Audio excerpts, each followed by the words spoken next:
ICC 2023 one day world cup का पहला match बड़ी गजब का रहा। इस गेम में न्यूजीलैंड के बल्लेबाजों ने इंग्लैंड के गेंदबाजों के चारों खाने चित कर दिए। जितनी भी तारीफ करे टीम न्यूजीलैंड की उतनी कम रहेगी। इस मैच में बात करेंगे कि न्यूजीलैंड क्रिकेट टीम आखिर इतनी आसानी से कामयाब क्यों रहा इस गेम में। उससे पहले अगर आप चैनल पर नए हैं तो चैनल को सब्सक्राइब करें। सबसे पहले बात करेंगे टीम इंग्लैंड की, जिन्होंने 282 रन बनाए। 9 बल्लेबाज आउट हुए थे 50 ओवर में, और इसकी कंट्रोल करने की वजह क्यों थी? इतने फ्लैट पिच पे इंग्लैंड की टीम 282 रन तक महदूद क्यों रही? इसकी खास वजह यह है कि ये न्यूजीलैंड के गेंदबाजों ने इंग्लैंड के बल्लेबाजों को क्रीज पर टिकने नहीं दिया। मां से वह जोई रूट की तकरीबन सब के सब बल्लेबाज नाकाम रहे। फॉल ऑफ विकेट पर भी बात करेंगे, लेकिन सबसे पहले बात करते हैं ब्रेस्टो की। जोनी ब्रेस्टो जिसे महज 33 रन बना सके, 35 बॉल के लिए 4 चौके मारे थे, 1 छक्का मारा था। उसके अलावा डेविड मिलान महज 14 रन बना सके, 24 गेंद खेली थी।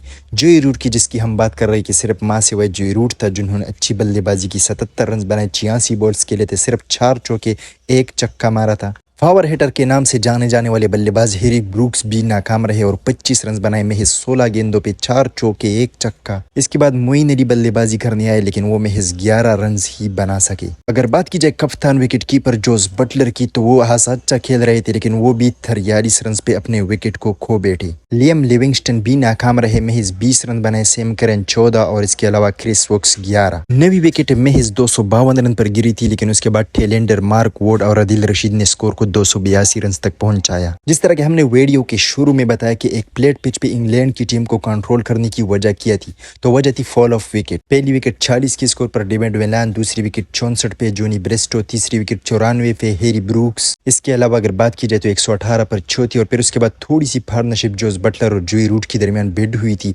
लेकिन 188 पर 5वीं विकेट गिरी। फिर 221 पर छठी, 229 पर 7वीं, 250 पर 8वीं, 252 पर 9वीं। फिर आदिल रशीद और मार्कोट के दरमियान लास्ट विकेट के लिए थोड़ी सी पार्टनरशिप हुई, जिन्होंने स्कोर को 252 से 282 रन तक पहुंचाया। और यही वो वजह थी जिसकी वजह से इंग्लैंड बड़े स्कोर बनाने में नाकाम रही। अगर बात करें न्यूजीलैंड की गेंदबाजों की, तो ट्रेंट बोल्ट ने 10 ओवर में 48 रन देकर 1 मेडन के साथ 1 विकेट ली। Matt Henry 10 over 48 run 3 wicket.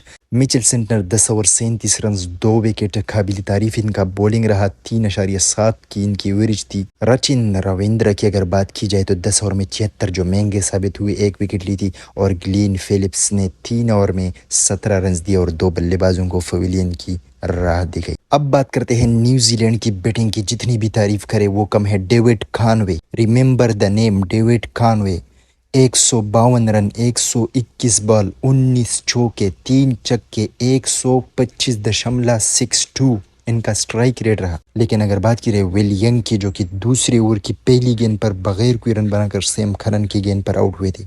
Rachin Ravindra आने वाले वक्त का स्टार होगा। वार्म अप मैच में पाकिस्तान के खिलाफ शानदार बल्लेबाजी की थी, 7 रन बनाए महज 72 गेंदों पे। रचिन रविंद्र 123 रन, 96 बॉल्स, 11 चौके, 5 छक्के, 128.12 इनका रहा है स्ट्राइक रेट। शानदार बल्लेबाजी, महज 36.2 ओवर में न्यूजीलैंड की टीम ने स्कोर को चेस किया, बहुत शानदार रहा। पार्टनरशिप की अगर दूसरी विकेट की बात करें, 273 रन की पार्टनरशिप रही। अगर बात की जाए वो जो शिकस्त हुई थी वर्ल्ड कप 2019 के फाइनल में न्यूजीलैंड को, उनका बदला उन्होंने बहुत शानदार तरीके से लिया। बहुत शानदार मैच रहा, और ये शिकस्त ऐसी शिकस्त है कि ये न सिर्फ असरअंदाज होगी इंग्लैंड क्रिकेट टीम की रन रेट पर, बल्कि ये हमेशा इंग्लैंड की टीम याद रखेगी कि हमको भी कुछ इस तरह की शिकस्त हुई।